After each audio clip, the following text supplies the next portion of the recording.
पंचदशी ग्रंथामध्ये पंचम प्रकरण और इस पांचवें प्रकरण में आज श्लोक भी पांचवा ही है।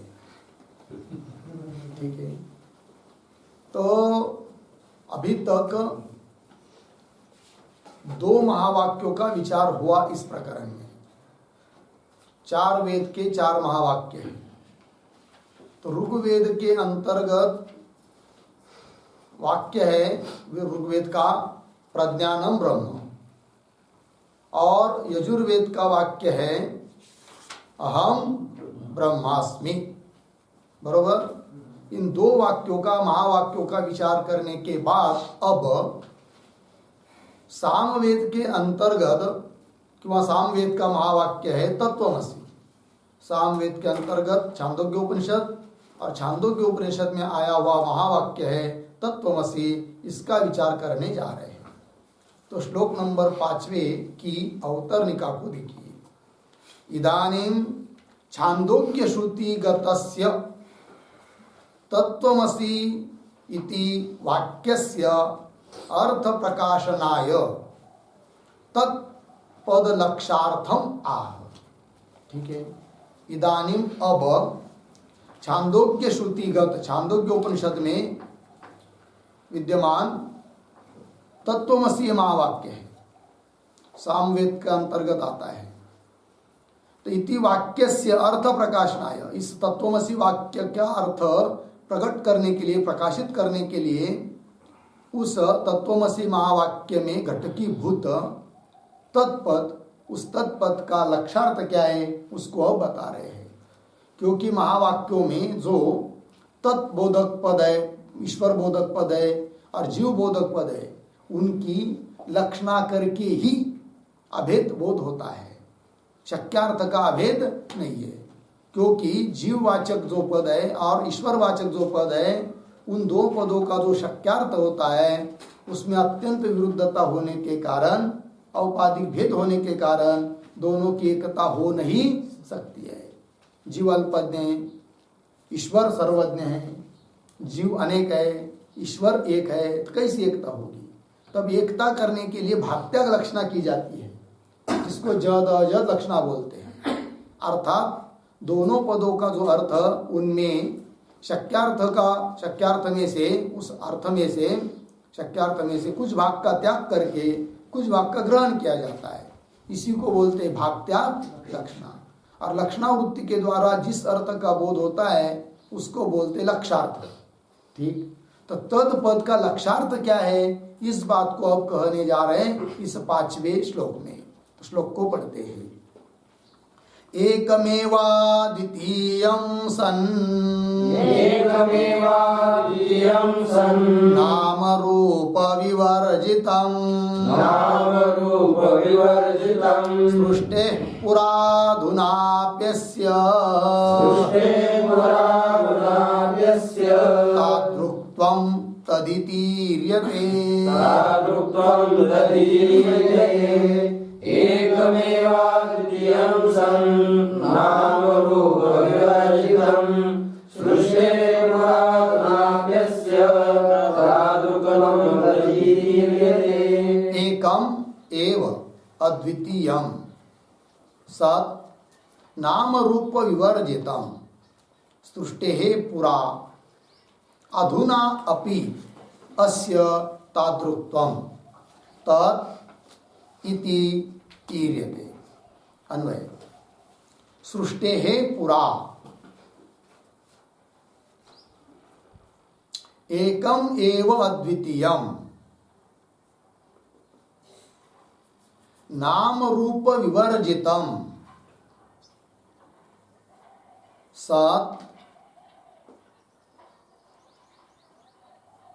सत् हो गया। नीचे अस्य अधुना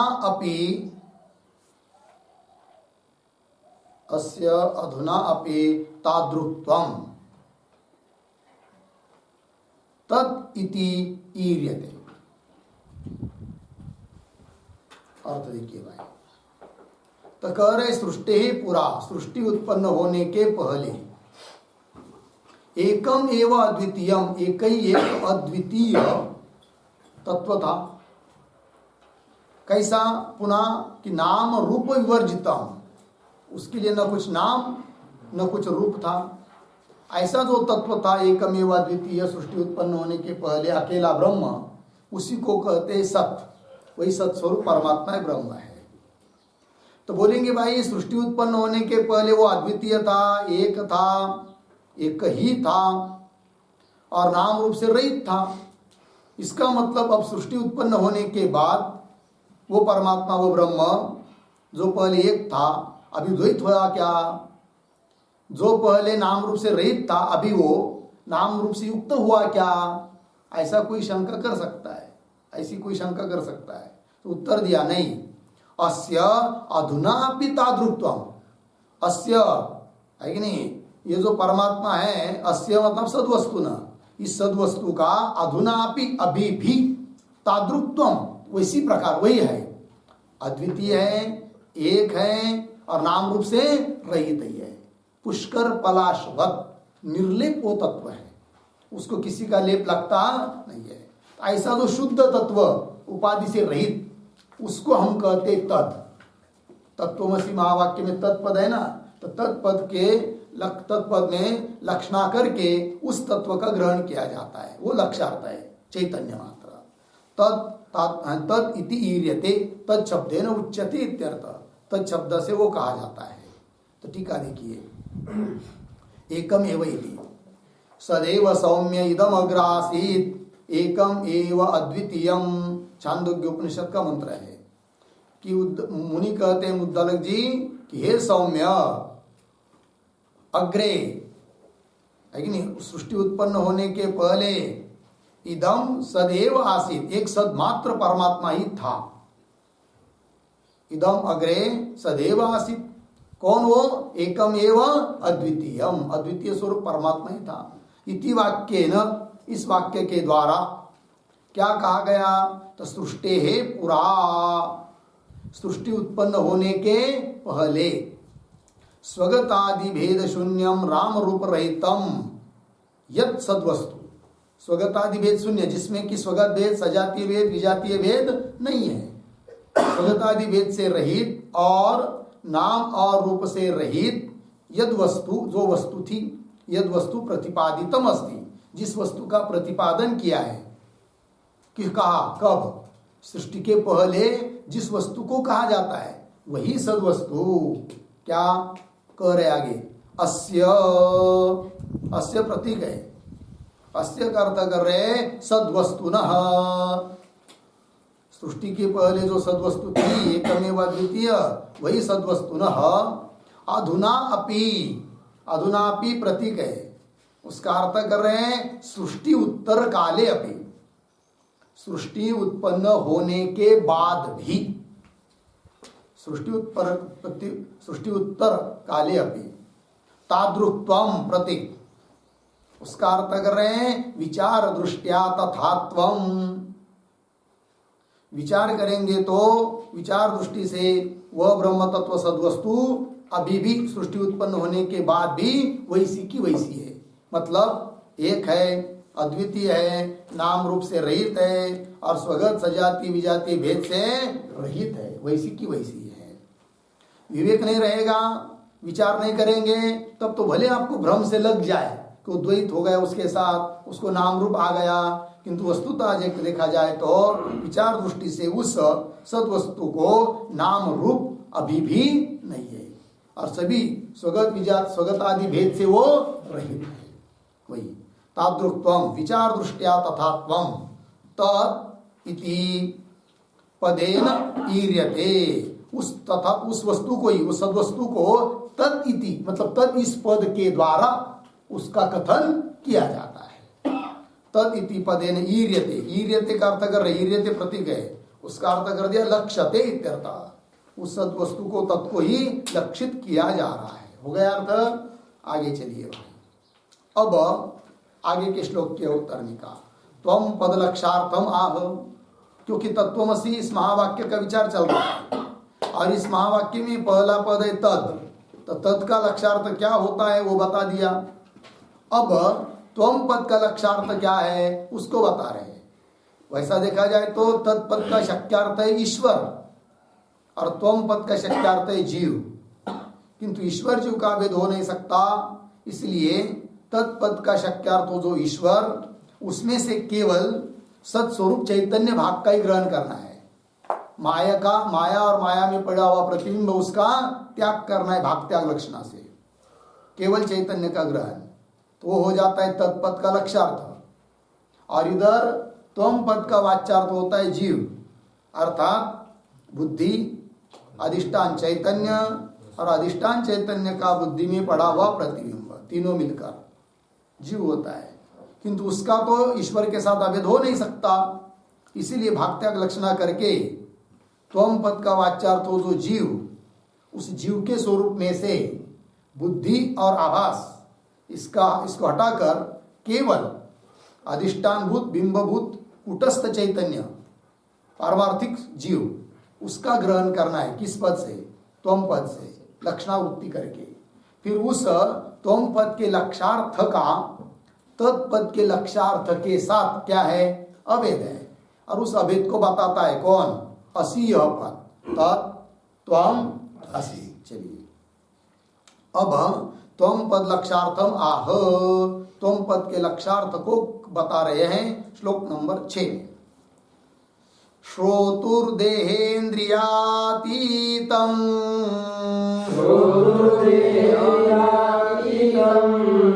वस्त्वत्र त्वं पदेरितं एकता ग्राह्यते सीति तदैक्यमनुभूयता।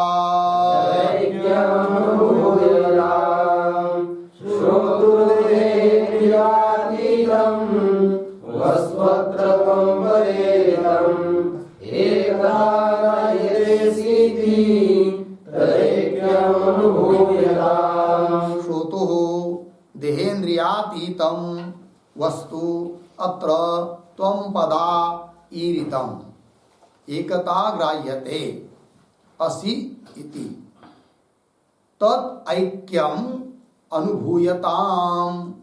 ठीक है, अन्वय पहली पंक्ति सरल है। श्रोतुः देहेन्द्रियातीतं वस्तु अत्र त्वं पदा ईरितम। नीचे आइए, असि इति एकता ग्राह्यते तद ऐक्यम अनुभूयताम। हो गया? अर्थ को देखिए भाई। श्रोतुः देहेन्द्रियातीतम, श्रोतुः सुनने वाला किंवा श्रवणादि अनुष्ठान करने वाला, और श्रवणादि का अनुष्ठान करके जो अपने स्वस्वरूप को जानना चाहता है, ऐसा तो श्रोता।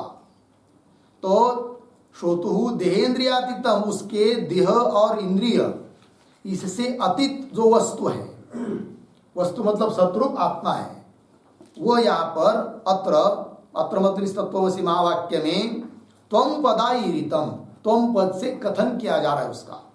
त्वं पद का अर्थ रूप से कौन लिया जा रहा है? श्रवणादि अनुष्ठान करता जो है साधक, उस साधक के हृदय में बैठा हुआ जो कि इंद्रिय और देह से अतीत तत्व है, चैतन्य तत्व है, जिसकी सत्ता से इंद्रियादि क्रियादि कार्य कर रहे हैं, वो जो अधिष्ठानभूत चैतन्य तत्व है उसको लेना है। किससे? त्वं पद से। वह त्वं पद का लक्ष्यार्थ।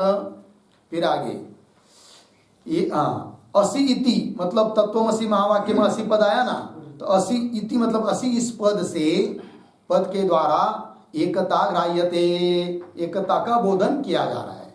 मतलब तत्पद का जो लक्ष्यार्थ है वही त्वं पद का लक्ष्यार्थ है, अर्थात तत्पद का लक्ष्यार्थ और त्वं पद का लक्ष्यार्थ दोनों में किसी प्रकार का भी भेद नहीं है, क्योंकि उपाधि को लिए बिना भेद की सिद्धि कर नहीं सकते।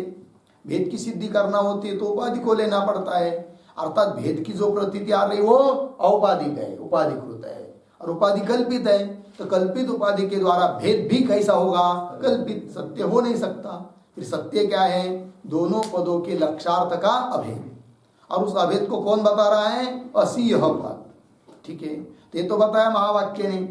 फिर साधक के लिए कह रहे तद ऐक्यम अनुभूयताम, उस दोनों पदों के ऐक्य का, जीव ब्रह्म के एकता का अनुभव करना चाहिए, साक्षात्कार कर लेना चाहिए, ये इसका अर्थ हुआ।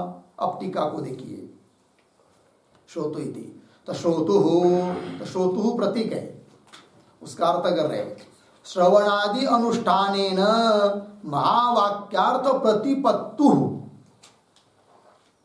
यह अर्थ है किसका? श्रोतु का।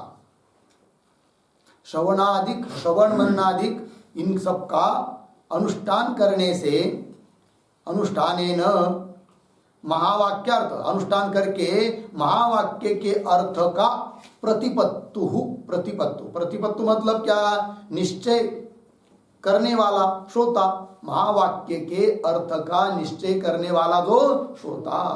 ठीक है, प्रतिपत्तु हो, निश्चय करने वाला श्रोता। उस श्रोता के क्या जी? आगे बात देखिए, देहेन्द्रियातीतम, ऐसा जो श्रोता है उसके देह और इंद्रिय से अतीत तत्व वो लेना है। किससे? त्वम पद से। तो देहेन्द्रियातीतम ये प्रतीक है, उसका अर्थ कर रहे देहेन्द्रिय उपलक्षित स्थूलादि शरीर त्रय साक्षितया तत्, लेकिन तो मूल में क्या आया था? देहेन्द्रियातीतम वस्तु अत्र त्वम पदा ईरितम, त्वम पद से कही जाती है, उसी बात को बता रहे। तो देहेन्द्रियातीतम का अर्थ कर दिया, देह इंद्रिय इसको उपलक्षण मानकर सभी लेना है कि नहीं? देह इंद्रिय प्राण आदि, तो देहेन्द्रिय उपलक्षित जो स्थूलादि शरीर त्रय, तीनों शरीर लेना है, स्थूल शरीर, सूक्ष्म शरीर, कारण शरीर, इन तीनों शरीरों का साक्षीतया, साक्षी रूप से विद्यमान जो है चैतन्य, उसको लेना है। तद साक्षीतया, तद साक्षीतया तद विलक्षणम, साक्षीतया मतलब साक्षी होने के कारण, तद विलक्षणम, तद शब्द से लेंगे देहेन्द्रियादि, किंवा तीनों देह, स्थूल देह, सूक्ष्म देह, कारण, उससे विलक्षण है वो। कौन? चैतन्य तत्व। क्यों? उन तीनों देहों का साक्षी होने के कारण। साक्षी हमेशा साक्ष्य पदार्थों से विलक्षण होता है, भिन्न होता है। साक्ष्य पदार्थ मतलब जिसका प्रकाशन हो रहा है, दृश्य पदार्थ, और दृश्य से भिन्न होता है दृष्टा। तो ऐसे जो साक्ष्य पदार्थ है, घट पट और शरीरादिक, उन सबका साक्षी है कौन? आत्मा, और साक्षी होने के कारण देहादिकों से विलक्षण है, घट दृष्टा घट से भिन्न होता है। उस प्रकार शरीर त्रय साक्षीतया, हेतु हेतु अर्थ में तृतीया, साक्षी होने के कारण तद विलक्षणम, तद देहादिकों से विलक्षण।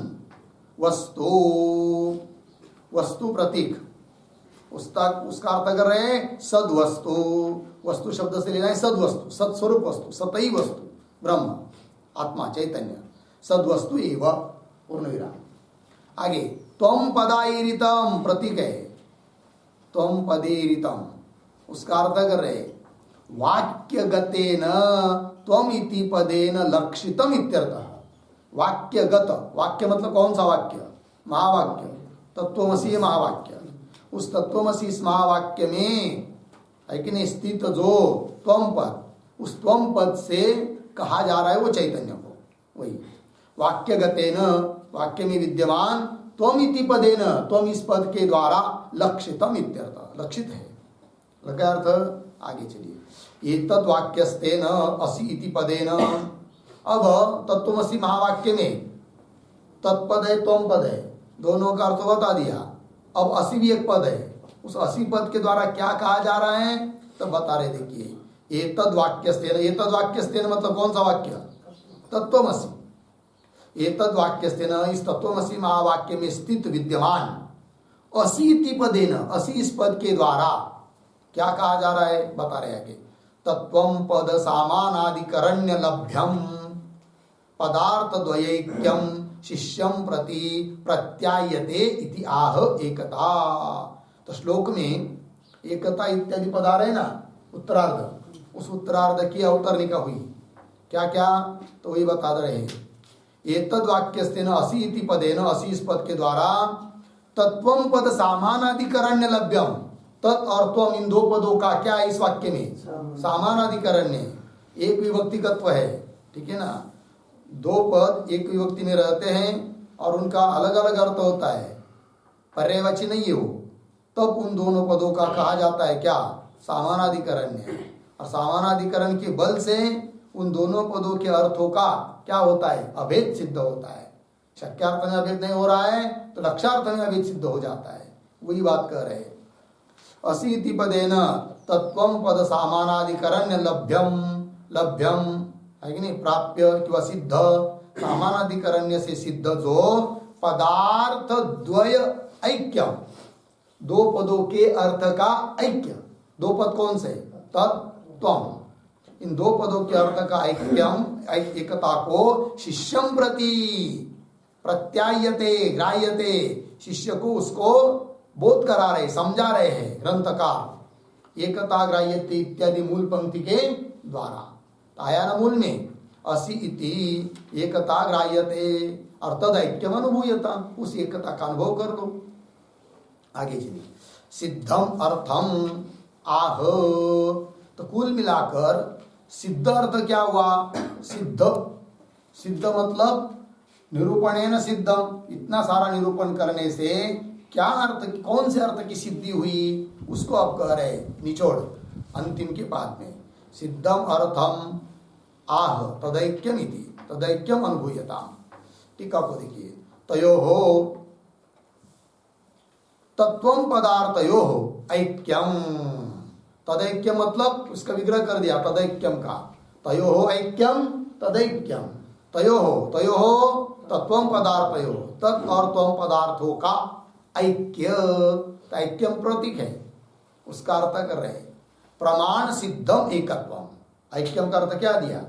प्रमाण से सिद्ध एकत्व, उस एकता को, एकत्व को अनुभूयताम, अनुभूयताम प्रतीक है। किसके द्वारा अनुभव किया जाए? तो कह रहे मुमुक्षु भी इत्यर्थः। तो मुमुक्षु के द्वारा उन दोनों पदों के अर्थ का अनुभव, एकता का अनुभव कर लेना चाहिए कि मैं ही ब्रह्म हूँ, ब्रह्म ही मैं हूँ। हो गया जी, इस प्रकार का उपदेश कर दिया। आगे चलिए, तीन वाक्यों का, महावाक्यों का विचार हुआ। अब आगे के श्लोक की अवतरणिका को देखिए। क्रम प्राप्तस्य अथर्वण वेदगतस्य अयम आत्मा ब्रह्म इति वाक्यस्य अर्थम व्याचिकीर्षुः आदौ अयम आत्मा इति पदद्वयेन विवक्षितम अर्थम क्रमेण दर्शयति। दर्शयति क दर्शयति? ग्रंथकारः दर्शयति, ग्रंथकार दिखा रहे हैं। इस बात को कौन बता रहा है? टीकाकार। किसको? हम लोगों को। पंक्ति देखिए, क्रम प्राप्त से, अब तीनों महावाक्यों का विचार हुआ। अब क्रम प्राप्त चौथा महावाक्य आया, अथर्वण वेद के गत अंतर्गत चौथा महावाक्य है। कौन सा? अयम आत्मा ब्रह्म। तो क्रम प्राप्त से अथर्वण वेदगत, क्रम प्राप्त जो और अथर्वण वेद में आया हुआ अयम आत्मा ब्रह्म, अथर्वण वेद के अंतर्गत आता है मांडुक्य उपनिषद, और उस मांडुक्य उपनिषद में वाक्य आता है कौन सा? अयम आत्मा ब्रह्म, यह आत्मा ही ब्रह्म है। इति वाक्यस्य अर्थम, इस वाक्य का अर्थ का व्याचिकीर्षु, व्याचिकीर्षु मतलब व्याख्यान करने के इच्छुक ग्रंथकार। आदौ सबसे पहले अयम आत्मा इति पदद्वयेन, अयम आत्मा इस दो पदों के द्वारा विवक्षितम अर्थम, जो अर्थ विवक्षित है, कहने के लिए इच्छित है, इष्ट है, उसको क्रमेण दर्शयति, क्रमशः दिखा रहे हैं। अयम क्या है, आत्मा क्या है, वगैरह वगैरह। ठीक है जी, तो श्लोक को पढ़ते हैं। 7 नंबर। स्वप्रकाशा परोक्षत्व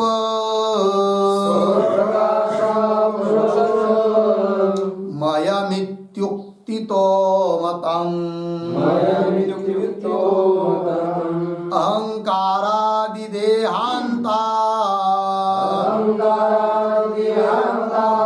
प्रत्यगात्मेति गीयते।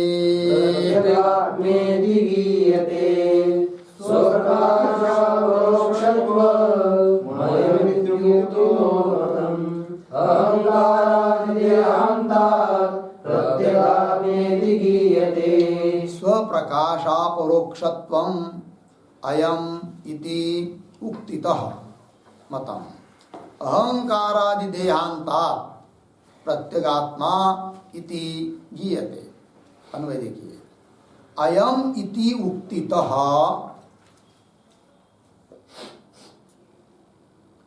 पीछे स्वप्रकाश अपरोक्षत्वं मतम,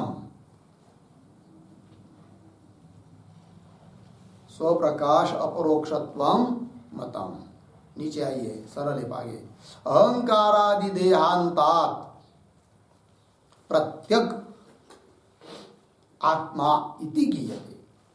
ठीक है जी, अर्थ देखिए भाई, अयम और आत्मा इन दोनों पदों का अर्थ करें तो अयम इति उक्तित, अयम यह कहने से क्या बताया? स्वप्रकाश अपरोक्षत्व बताया। आत्मा कैसा है? स्वयं प्रकाश है। किसी अन्य ज्ञान के द्वारा, अन्य आत्मा के द्वारा, अन्य कोई आत्मा है ही नहीं है, तो किसके द्वारा वो जाना जाएगा? किसी कोई भी ज्ञान का विषय आत्मा होता नहीं है। जैसा घट ज्ञान का विषय होता है उस प्रकार तो स्वप्रकाश है और अपरोक्ष है कि नहीं? सदैव कैसा है? आत्मा अपरोक्ष है। दुनिया में ऐसी दूसरी कोई चीज नहीं आत्मा को छोड़कर कि जो सदैव अपरोक्ष रह पाए। अपरोक्ष मतलब, अपरोक्ष मतलब प्रत्यक्ष। अपरोक्ष शब्द का अर्थ क्या होता है? प्रत्यक्ष। घट तो प्रत्यक्ष है, किंतु जब तक सामने तब तक ही प्रत्यक्ष है। उसको उठाकर कोई लेगा इधर उधर तो कहाँ उसका प्रत्यक्ष हो रहा है? नहीं हो रहा है। देह का भी प्रत्यक्ष कब है? जागृत अवस्था में, तब तक ही प्रत्यक्ष है। जब हम सुषुप्ति में जाते हैं तो देह का प्रत्यक्ष है क्या? नहीं है। मन का भी नहीं है, बुद्धि का भी नहीं है कि नहीं? दुनिया में ऐसी कोई चीज नहीं है कि जो हमेशा प्रत्यक्ष रहे, एक आत्मा को छोड़कर। लगे अर्थ? आत्मा ही एक ऐसा है कि जो सदैव कैसा है? अपरोक्ष ही है, प्रत्यक्ष ही है। वही कह रहे स्वप्रकाश अपरोक्षत्व बताया। किस पद से? अयम, इस पद से। इति मतम, ऐसा माना गया है, स्वीकार है।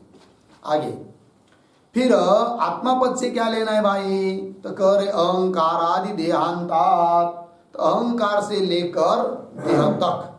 ठीक है ना? तो अहंकार है, अहंकार आदि मतलब अहंकार आदि में जिसके, वहां से लेकर, और देह है अंतिम में जिसके, तो उसको कह देहांत। तो एक समूह, ऐसा समूह कि जिसके आरंभ में अहंकार है और ऐसा समूह कि जिसके अंतिम में देह है। उन सभी के बीच में भीतर रहता है वो आत्मा। वो उसको लेना है हमको, प्रत्येक तत्व को आत्मा पद से। तो कौन समूह है वो? जिसके आरंभ में अहंकार है और अंतिम में देह है। तो देखो भाई, अहंकार है कि नहीं सबसे पहले, उसके बाद प्राण, मन, इंद्रिय और देह। तो देह के भीतर है कौन? इंद्रिय। इंद्रिय के भीतर है कौन? मन। मन के भीतर है कौन? प्राण। उसके भीतर है कौन? अहंकार। तो ये जो समूह हुआ कैसा हुआ? अहंकार आदि। और कैसा समूह हुआ? देहांत, देह अंतिम में जिसके। और इन सभी समुदाय के का प्रत्येक है वो अंतरात्मा है। उसको लेंगे किस पद से? आत्मा, इस पद से। पंक्ति देखिए, अहंकार आदि देहांतात् प्रत्यक, प्रत्यक मतलब अंतर, भीतर जो है वो है आत्मा इति गीयते। उसको आत्मा शब्द से हम गाते हैं, कहते हैं, बोलते हैं। टीका को देखिए, स्वप्रकाशिति अयम इति उक्तितः, ये प्रतीक है, उसका अर्थ कर रहे अयम इति शब्देन, यह अर्थ हुआ। अयम इति उक्तितः मतलब अयम इति शब्देन, अयम इस शब्द के द्वारा क्या कहा जा रहा है भाई? स्वप्रकाश अपरोक्षत्वम, ये प्रतीक है। उसका अर्थ कर रहे स्वप्रकाशेन अपरोक्षत्वम, ये अर्थ हुआ। स्व अपने प्रकाश से वो क्या है? अपरोक्ष है। कौन? आत्मा। आत्मा को जानने के लिए और किसी प्रकाश की जरूरत नहीं है और किसी प्रमाण की भी जरूरत नहीं है। स्वतम से स्वयं सिद्ध है। हर एक व्यक्ति कहता है कि नहीं मैं करके, कौन है वो? आत्मा ही तो है। फिर उस अपने को जानने के लिए और किसी प्रमाण की जरूरत है क्या? नहीं है। वही स्वप्रकाशेन अपरोक्षत्वम मतम, मतम का अर्थ कर दिया अभिमतम। मतम प्रतीक है, उसका अर्थ अभिमतम, अभिमत है, सम्मत है। अभिमत मतलब सम्मत है, ऐसा शास्त्र में, वेदांत में। आगे चलिए, अदृष्टादिवत नित्य परोक्षत्वम घटादिवत दृश्यत्वं च व्यावर्तयितुं विशेषण द्वयमिति बोद्धव्यम। टीकाकार कुछ बात समझा रहे हैं। तो मूल में क्या आया था आत्मा के बारे में? अयम इति उक्ति तो क्या कहा? स्वप्रकाश अपरोक्षत्व। तो स्वयं प्रकाश और अपरोक्ष दो शब्दों को उच्चारण किया है कि नहीं? तो ऐसा क्यों? तो उसका उत्तर दे रहे हैं। कुछ वस्तु ऐसी होती है कि नित्य परोक्ष होती है, कभी उसका अपरोक्ष होता ही नहीं है, प्रत्यक्ष होता ही नहीं है, ऐसी कुछ चीज है। वैसा आत्मा ऐसा कोई न समझे, इसीलिए कह दिया क्या आत्मा कैसा है? नित्य अपरोक्ष है कि नहीं? स्व अपरोक्षत्व मतलब स्वप्रकाशन अपरोक्षत्व ये कहा कि नहीं? स्वप्रकाश कह दिया तो स्वप्रकाश शब्द से क्या हुआ? नित्य अपरोक्ष सिद्ध हुआ है कि नहीं? तो ऐसा अपरोक्ष सिद्ध हुआ। तो कुछ चीज ऐसी होती है कि नित्य परोक्ष है, वो कौन है? उसको उदाहरण करके टीकाकार बता रहे हैं। अदृष्टादिवत, अदृष्ट, अदृष्ट मतलब प्रारब्ध अर्थात धर्म अधर्म पाप पुण्य, ये हमेशा कैसे है? परोक्ष ही है। उसको कोई नहीं जान सकता कि मेरा पुण्य 2 किलो है और पाप आधा किलो बचा है, ऐसा कह नहीं सकते। कह चलिए अदृष्टादिवत, अदृष्टादि की तरह नित्य परोक्षत्व व्यावर्तित, नित्य परोक्षत्व परोक्ष आत्मा को कोई न समझे, इसको हटाने के लिए विशेषण स्वप्रकाश। और घटादिवत दृश्यत्व च व्यावर्तित, नीचे आया ना, तो 2 चीजों को हटाने के लिए 2 विशेषण है। अदृष्टादिवत नित्य परोक्षत्व का व्यावर्तन करने के लिए एक पद, और घटादि की तरह उसमें दृश्यत्व है, अर्थात दृश्यत्व शब्द का अर्थ लिखिए पर प्रकाशेन अपरोक्षत्व। जैसा घट होता है कि नहीं, पर प्रकाश से अपरोक्ष है, तो वही घटादिवत दृश्यत्व। दृश्यत्व का मतलब है पर प्रकाशेन अपरोक्षत्व।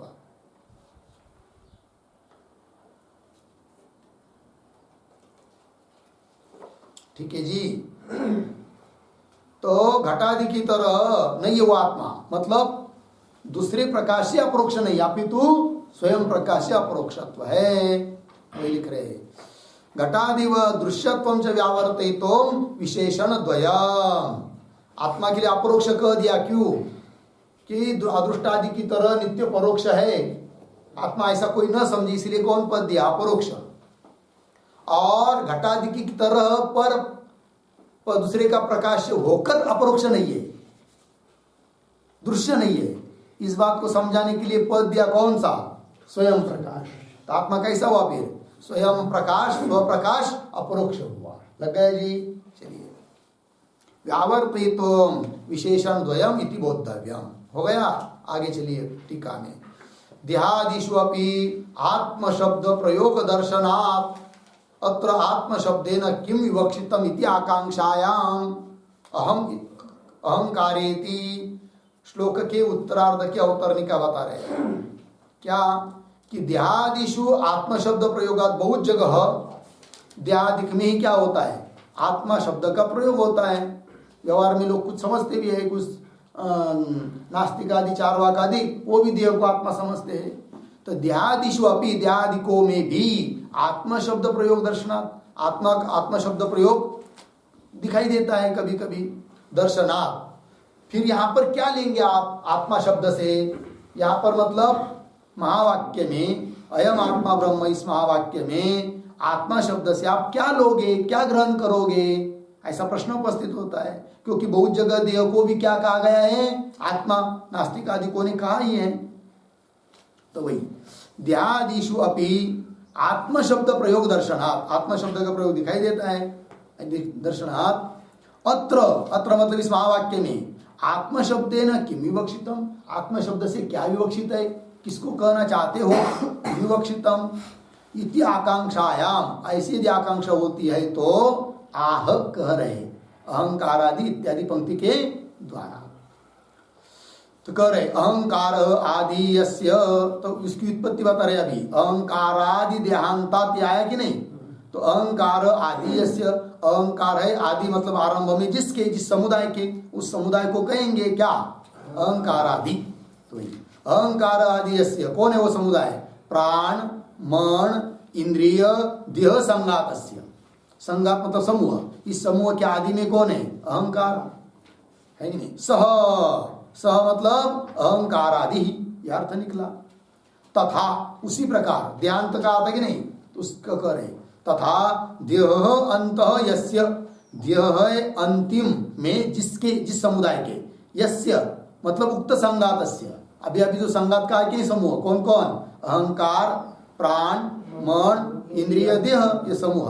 और इस समूह के अंतिम में कौन है, देह, तो उसको क्या कहेंगे, देहांतात, है कि नहीं। चलिए फिर, तो तथा देह अंत यस्य उक्त संगातस्य स देहांत, लग गया अर्थ। तो अहंकारादि चासऊ, देहांत, अब दोनों को जोड़ रहे हैं, दोनों पदों को, दो कौन कौन, अहंकारादि एक और देहांत दोन। अब दोनों का कर्मधारय समास बता रहे हैं, अभेद। अहंकारादि चासऊ देहांत च इति, अहंकार, अहंकारादि देहांत, तस्मात् अहंकारादि देहांतात, वही करे। च इति तथा, तथा मतलब अहंकारादि देहांत, तथा शब्द का अर्थ, फिर उसकी पंचमी तस्मात्, तस्मात् शब्द का अर्थ क्या हो जाएगा फिर, अहंकारादि देहांतात, पंचमी।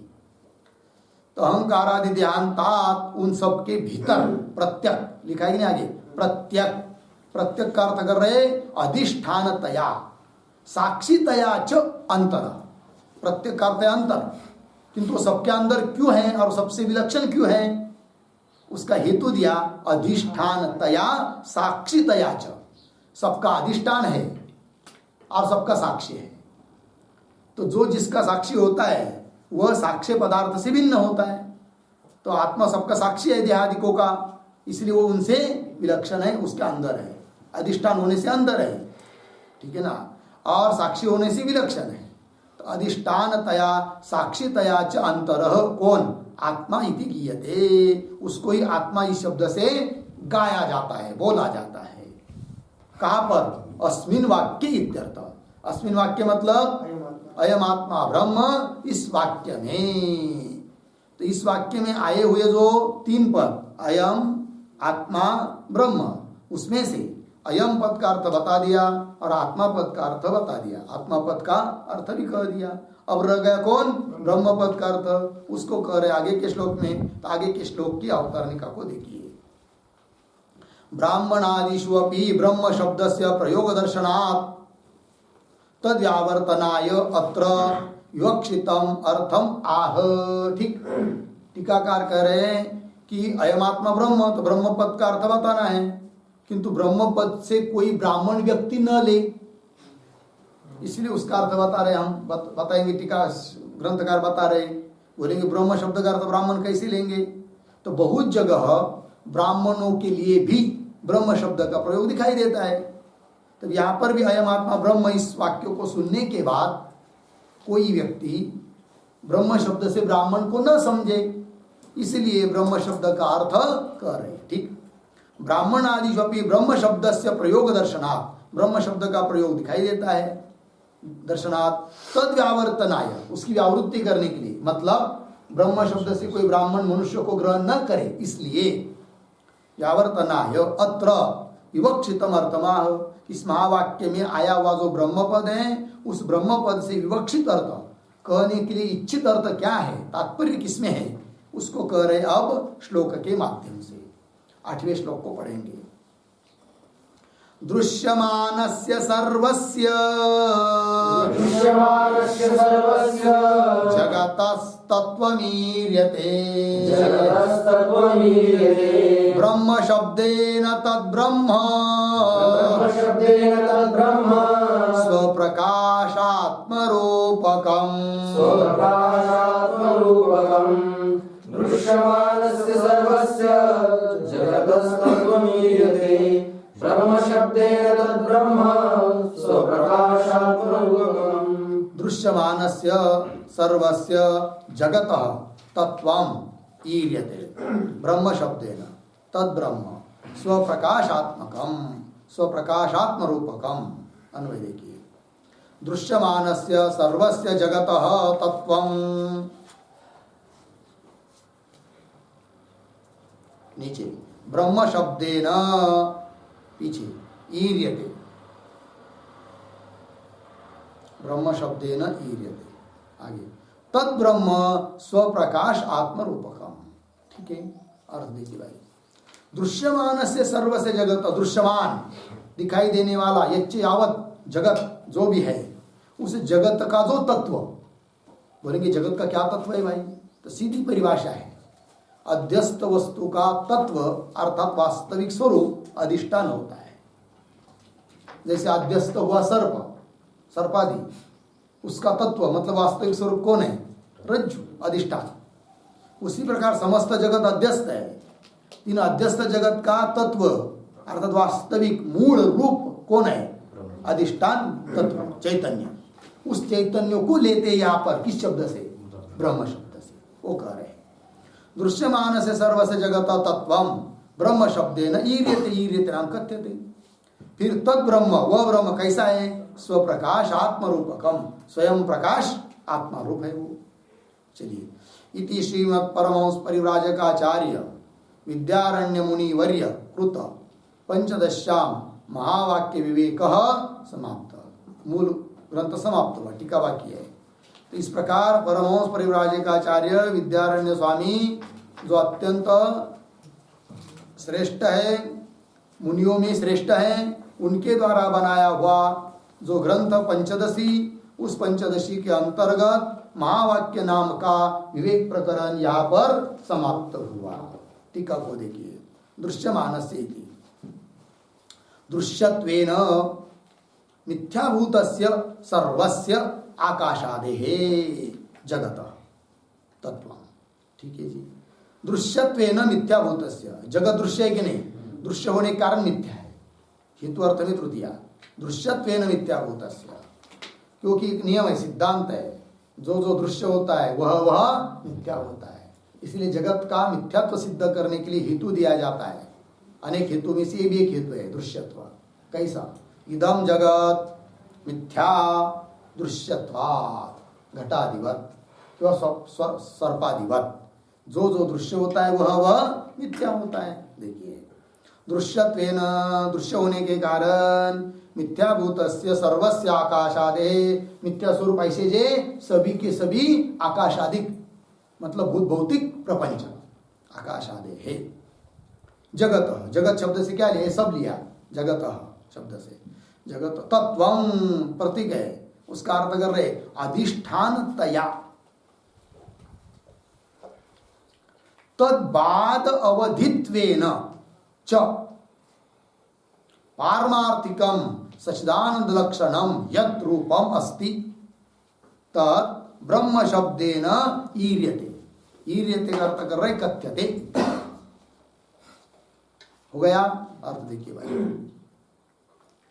जगत तत्वम, जगत का तत्व मतलब क्या, अधिष्ठानतया, वो तत्व चैतन्य तत्व क्या है, अधिष्ठान है, और अधिष्ठान होने के कारण तद्बाद अवधित्वेन, तद्बाद, तत् शब्द का अर्थ लेंगे, तत् शब्द से जगत, जगत का बाद करने के बाद अंतिम जो बचता है, अवधि, मर्यादा, सीमा, बाद का अवधि कौन है, चैतन्य। जैसे सर्प है, डोरी पर प्रतीत हुआ सर्प, सर्प का बाद कर दिया, तो सर्प का बाद हुआ तो सर्प के बाद का अवधि कौन है, रज्जु।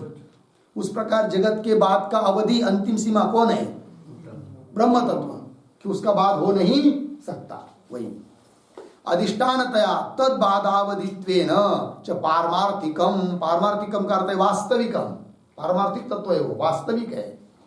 पारमार्थिकम कौन, सच्चिदानंद लक्षणम यद रूपम अस्ति, सच्चित आनंद स्वरूप जो रूप है, रूप मतलब स्वरूप है, स्वरूपम अस्ति तद ब्रह्म शब्देन ईर्यते कथ्यते, उसको ब्रह्म शब्द से कहा जाता है। हो गया। चलिए, वाक्यार्थम आह तद ब्रह्मेति।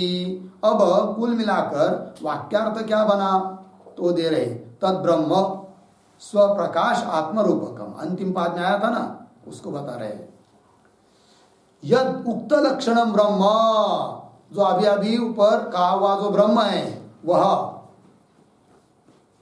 ब्रह्म तत् स्वप्रकाश आत्मरूपम, वो ब्रह्म कैसा है, स्वप्रकाश आत्मस्वरूप है, आत्मस्वरूपम।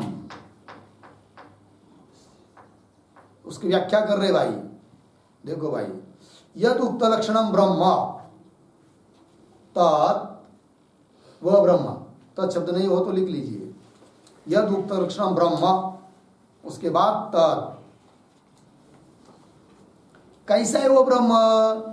तो मूल में पद आया है स्वप्रकाश आत्म रूपकम, उसकी व्याख्या विग्रह कर रहे हैं। स्वप्रकाश आत्म रूपम, रूपम का अर्थ कर दिया स्वरूपम यस्य, तत् स्वप्रकाश आत्म रूपकम, यह अर्थ कर दिया।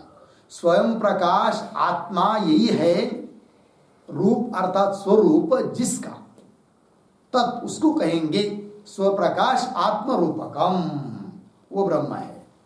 स एव इत्यर्थ, स एव मतलब वही आत्मा है, वो ब्रह्म ही क्या है? आत्मा है। स एव इत्यर्थः, स आत्मा एव क्या? ब्रह्म, वो आत्मा ही ब्रह्म है, ब्रह्म ही आत्मा है। ये बात हो गई। तो इस महावाक्य का भी अर्थ हो गया फिर कौन से?